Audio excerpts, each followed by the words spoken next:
नमस्कार, आपका स्वागत है ट्रांसपोर्ट इमेज में। मैं हूं विदिशा।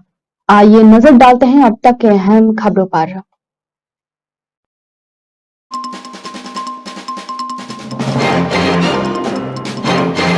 सुप्रीम सरकार के कैबिनेट गठन होते ही सूबे में बढ़े डीजल के दाम।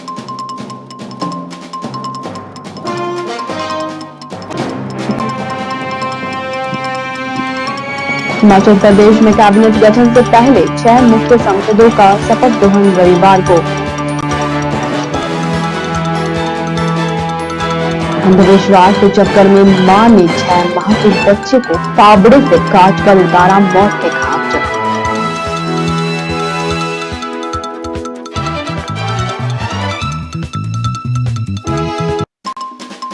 गोल्डन जैकेट में रहेंगे 300 ड्राइवर, 40 से 70 के बीच रहेगा वाहनों की स्पीड।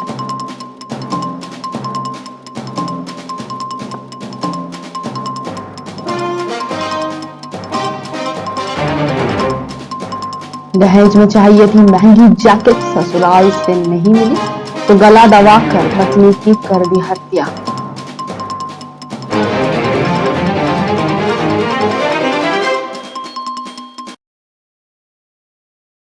आइए जानते हैं खबरें विस्तार से।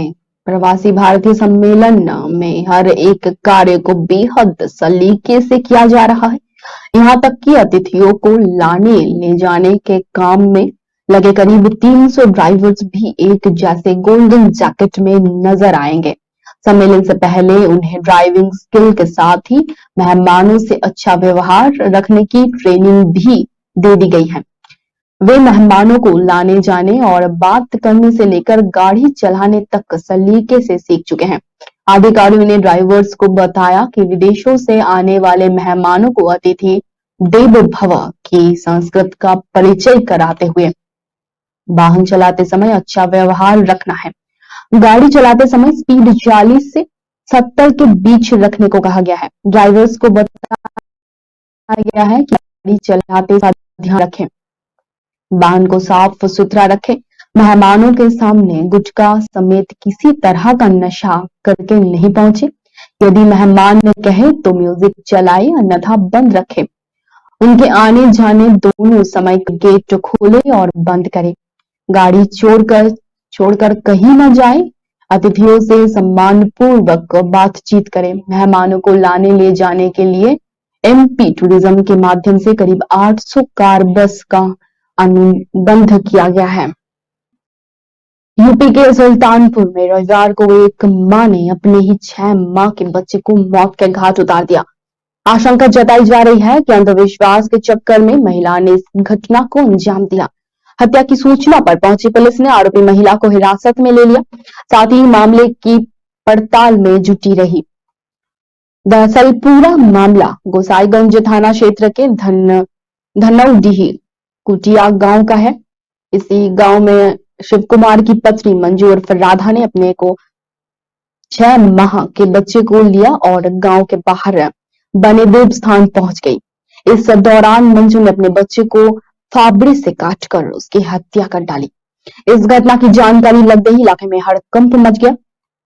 आशंका व्यक्त किया जा रहा है कि अंधविश्वास के चक्कर में मंजू ने इस घटना को अंजाम दिया है। बड़ी सूचना पर पहुंची पुलिस ने आरोपी को गिरफ्तार कर लिया, साथ ही मामले की पड़ताल में जुट गई है। हालांकि प्रथम दृष्टया पुलिस भी इस मामले को अंधविश्वास से ही जोड़कर देख रही है। पुलिस अधीक्षक सोमान वर्मा ने बताया कि रविवार गोसाईगंज थाना क्षेत्र में एक महिला द्वारा अपने ही बच्चे की फावड़े से काटकर हत्या कर दी गई। इसके बाद मौके पर पहुंची पुलिस ने महिला को गिरफ्तार कर लिया। शुरुआती जांच में जो पता चला है उसके मुताबिक अंधविश्वास के चक्कर में ही हत्या का मामला हुआ। फिलहाल पुलिस मामले की मुकदमा पंजीकृत कर अग्रिम कार्रवाई में जुटी हुई है। यूपी के कानपुर में सर्दी लगातार अपने पुराने रिकॉर्ड तोड़ रही है, तो वहीं शनिवार की रात कानपुर का तापमान पहाड़ी इलाकों से भी नीचे आ गया।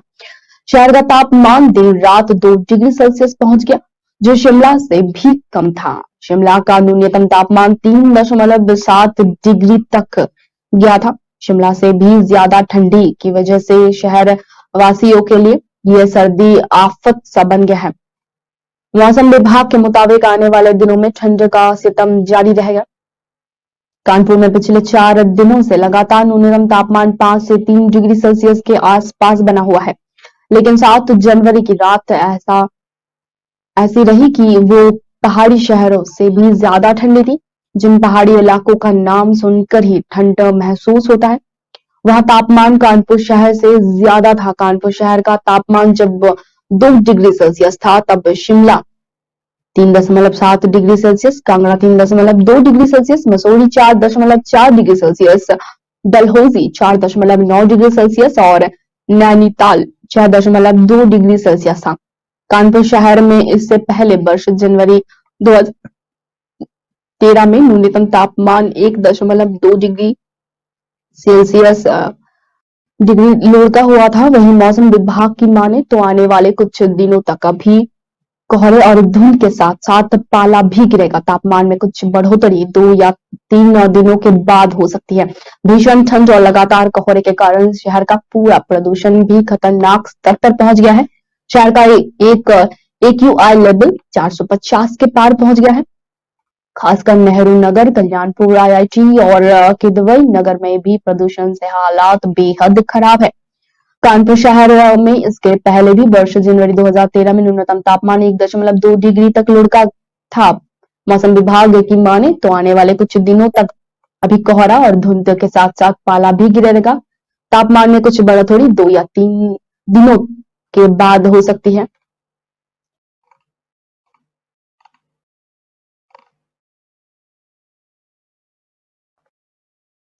उत्तर प्रदेश के बाराबंकी जिले में घूम रहे एक साइको किलर की पुलिस को तलाश है। ये साइको किलर बुजुर्ग महिलाओं को टारगेट कर उनकी हत्या कर रहा है। सीरियल किलर की तलाशी में बाराबंकी पुलिस की 6 टीमें लगी हुई है। वहीं पुलिस ने आरोपी की फोटो वायरल कर लोगों से उसे पकड़वाने की अपील की है। साइको किलर अब तक 3 हत्याएं कर चुका है। किलर को पकड़ने में नाकाम थाने के इंस्पेक्टर को SP ने लाइन हाजिर करते हुए दूसरे पुलिस अफसर को लगाया है। बाराबंकी के राम सनेही घाट से 8 किलोमीटर की दूरी पर अयोध्या जिले का मवई थाना क्षेत्र है। 5 दिसंबर 2022 को मवई के खुशेठी गांव की 60 वर्षीय महिला घर से कुछ काम के लिए निकली थी। जब वो शाम तक नहीं लौटी तो घर वालों ने खोजबीन के बाद थाने में गुमशुदगी दर्ज करवाई। फिर 6 दिसंबर दोपहर के वक्त पुलिस को महिला का शव मिला। लाश पर कोई कपड़ा नहीं था। महिला के चेहरे और सिर पर चोटों के निशान थे। पोस्टमार्टम रिपोर्ट में सामने आया कि रेप के बाद गला दबाकर हत्या कर दी गई है, लेकिन अपराधी कौन है ये किसी को पता नहीं चला। बता दें कि राम सनेही घाट कोतवाली क्षेत्र में अलग अलग स्थानों पर वृद्ध महिलाओं के शव पर पाए जाने और हत्या का पैटर्न सेम होने के बाद बाराबंकी SP दिनेश सिंह ने राम सनेही घाट कोतवाली के इंस्पेक्टर विनोद बाबू मिश्रा को लाइन हाजिर कर इंस्पेक्टर लालचंद सरोज को जिम्मेदारी दी है। पुलिस ने सीरियल किलर की फोटो सोशल मीडिया पर वायरल कर बाराबंकी समेत आसपास के थानों में अलर्ट रहने व हत्यारे की तलाश में जुटे रहने के निर्देश दिए हैं।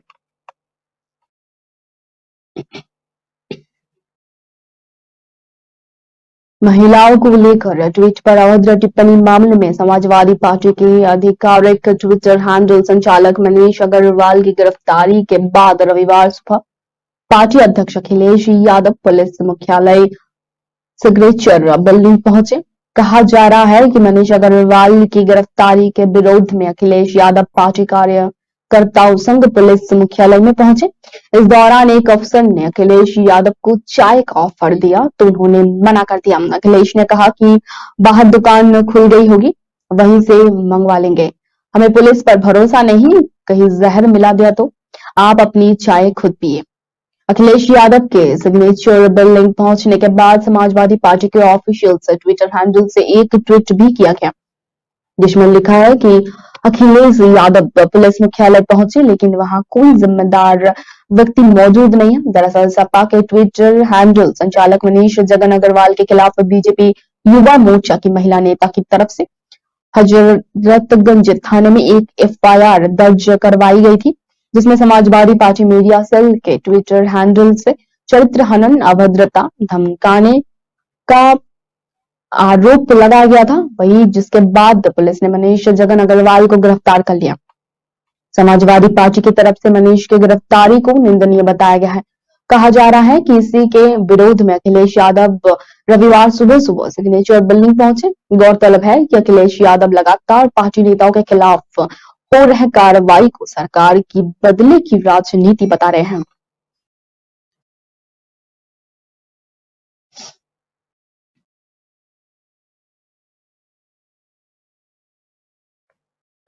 अजमेर के बहुचर्चित ब्लैकमेल कांड की रिपोर्टिंग करने वाले पत्रकार मदन सिंह हत्याकांड का बदला लेने की नियत से शुक्रवार को जिले के पुष्कर थाना इलाके के बसौली गांव में दिन दहाड़े फायरिंग बंदूकें गरज उठी।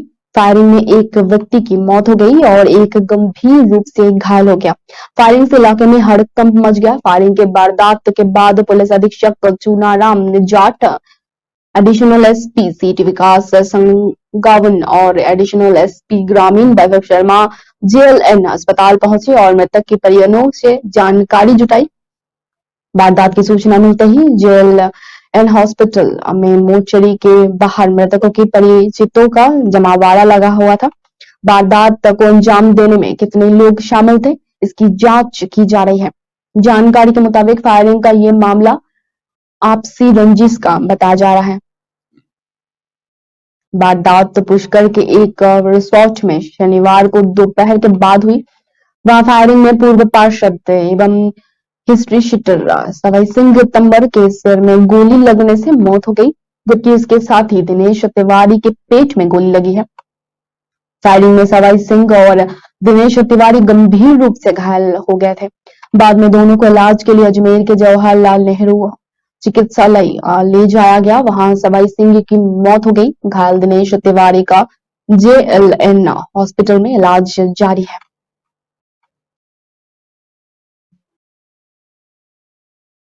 राजस्थान में एक फिर से गैंग रेप का दिल को दहला देने वाला मामला सामने आया है।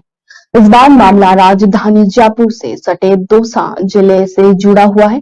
यहाँ का मानपुरा थाना इलाके में 3 बदमाश युवक नाथ नाबालिग लड़की को उठाकर ले गए। बाद में उसके साथ गैंग रेप के आरोपियों ने वारदात का वीडियो भी बना लिया। बाद में पीड़िता को ये धमकी देते हुए छोड़ दिया कि अगर किसी को बताया तो वीडियो सोशल मीडिया पर वायरल कर देंगे। वारदात के 5 दिन बाद खौफ से बाहर आई पीड़िता ने अब पुलिस के पास पहुंचे। मानपुर थाना पुलिस के अनुसार पीड़िता ने शनिवार शाम को अपने ताई के साथ थाने आकर अपनी रिपोर्ट दर्ज कराई है। पीड़िता ने 3 नामजद युवक के खिलाफ गैंगरेप का मामला दर्ज करा है। अपनी एफआईआर में पीड़िता ने बताया कि भदौड़ी के रहने वाले शेबू सुमेर और गोविंद मीना ने बीते 2 जनवरी को उसका अपहरण कर लिया था। बाद में उसके साथ गैंगरेप की वारदात को अंजाम दिया। आरोपियों ने वारदात के दौरान का वीडियो बना लिया था। बाद में उसे वायरल करने की धमकी देकर उसे वापस वहीं पर छोड़ दिया। एफआईआर दर्ज करने के बाद मानपुर पुलिस शनिवार रात को ही पीड़िता का मेडिकल कराने के लिए अस्पताल पहुंचे। पुलिस ने पीड़िता के बयान दर्ज कर लिए। पीड़िता के न्यायालय में सीआरपीसी की धारा 164 के तहत बयान सोमवार को दर्ज करवाए जाएंगे। पूरे मामले की जांच मानपुर के डीएसपी दीपक मीना कर रहे हैं। पुलिस आरोपियों की तलाश में जुटी हुई है, लेकिन उनका अभी तक कोई सुराग नहीं मिल पाया है।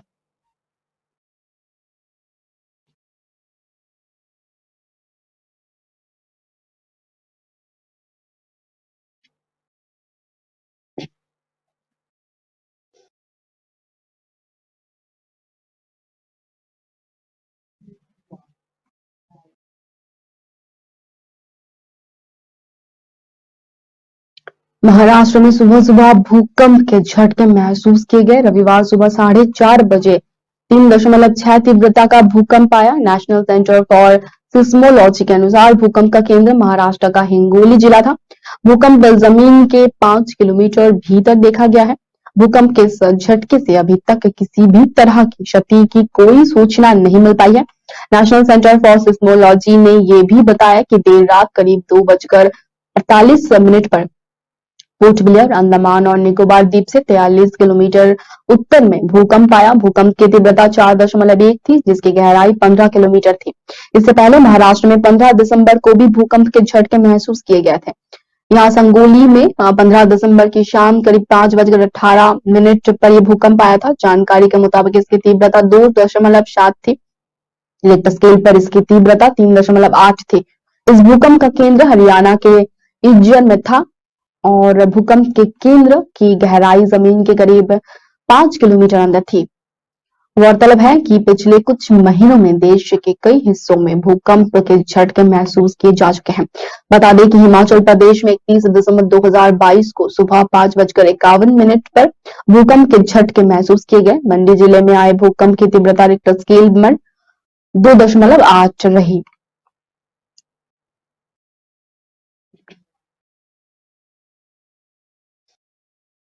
सासाराम सदर प्रखंड के नहोना पंचायत की पंचायत समिति सदस्य रूपा कुमारी के जाति प्रमाण पत्र को लेकर विवाद खड़ा हो गया है। ऐसे में पंचायत के कुछ लोगों ने इसके निर्वाचन पर ही सवाल खड़े कर दिए, जिसको लेकर रूपा कुमारी के मायका नेखा प्रचंड के छेतना पंचायत के डुमार गांव से बनी जाति प्रमाण पत्र को नोखा के अंचलधारी की ने रद्द कर दिया है। इसके बाद विवाद इतना गहरा हो गया कि अदालत का दरवाजा खटखटाना पड़ा। दरअसल निर्वाचित पंचायत समिति सदस्य रूपा कुमारी ने जिस डुमरा गांव को अपना मायका बताते हुए जाति प्रमाण पत्र प्रस्तुत किया था, उस गांव के लोगों तथा परिजन का कहना है कि रूपा नोखा के छितोना पंचायत के डुमरा गांव के ही रहने वाली है। यहाँ रूपा का मायका है, जो कि भूमिहीन होने के कारण उनके माता पिता रोजगार के सिलसिले में पिछले कई दशकों से झारखंड में एक रिश्तेदार के यहाँ रह रहे हैं, जबकि उनका तमाम रिश्तेदार अभी भी छितोना में ही है। और इस संबंध में नोखा के अंचलधारी की सुमन कुमार ने बताया गया है कि जाति प्रमाण पत्र रद्द करने की पूर्व संबंधित जनप्रतिनिधि को 3 बार नोटिस जारी किया गया, जिसका कोई जवाब नहीं मिलने पर ही कार्रवाई की गई। अंचल अधिकारी का कहना है कि उन्होंने अपने स्तर से जांच की है, जिसमें पाया गया है कि रूपा कुमारी कहार जाति से है, लेकिन उनके माता पिता संबंधित गांव में ही रहते हैं। ऐसे में बीडीसी रूपा कुमारी के निर्वाचन को ही चुनौती दे दी गई। उधर रूपा कुमारी इस पूरे मामले को लेकर पटना उच्च न्यायालय का दरवाजा खटखटाते हुए नजर आई।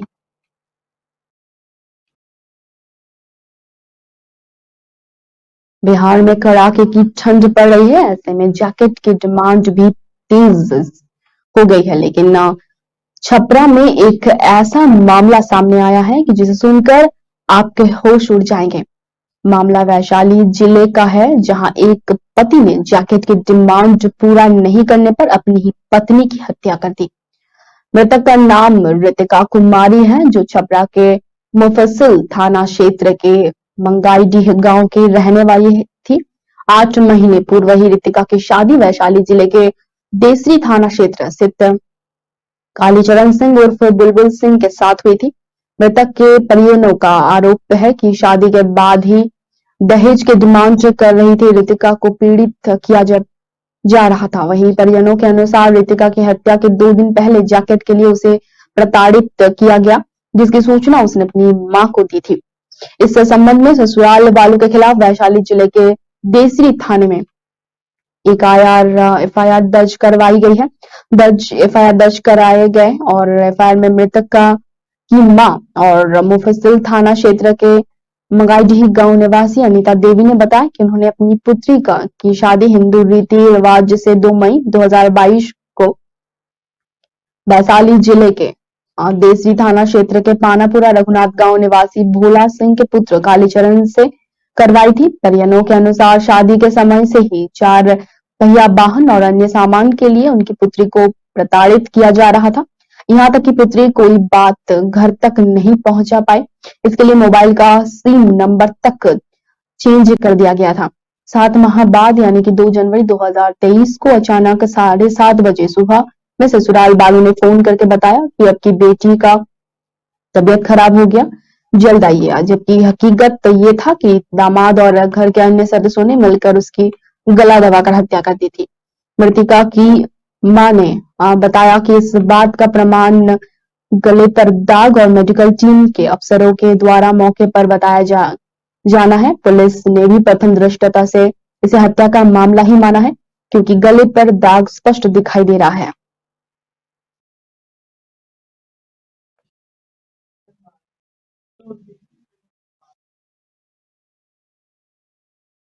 अब तक के लिए इतना ही। धन्यवाद।